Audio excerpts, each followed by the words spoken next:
महाराष्ट्र में मराठी भाषा का अभिमान रखना ये कोई गलत बात नहीं है, लेकिन भाषा के चलते अगर कोई गुंडागर्दी करेगा तो इसको हम सहन नहीं करने वाले। कोई अगर भाषा के आधार पर मारपीट करेगा तो ये सहन नहीं किया जाएगा।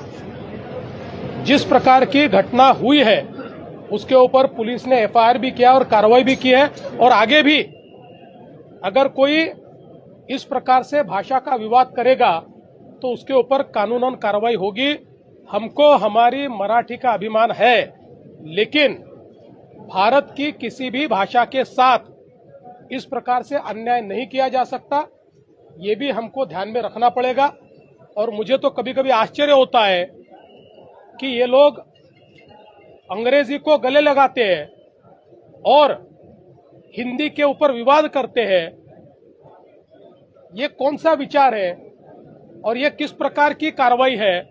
इसलिए इस प्रकार से जो लोग ऐसा कानून हाथ में लेंगे इनके साथ कड़ी कार्रवाई की जाएगी। हे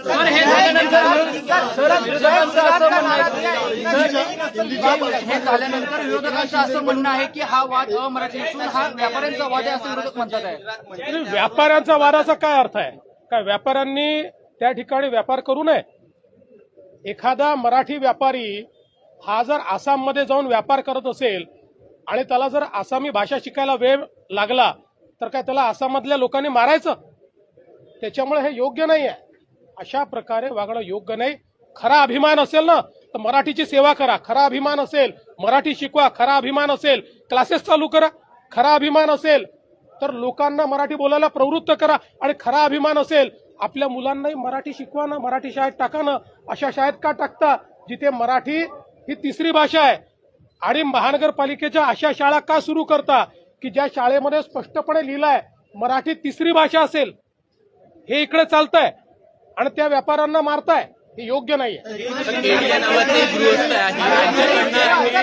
नावाचे गृहस्थ उद्योगपती एकनाथ शिंदे यांनी पुण्यामध्ये जय गुजरातचा असा नारा दिलेला आहे।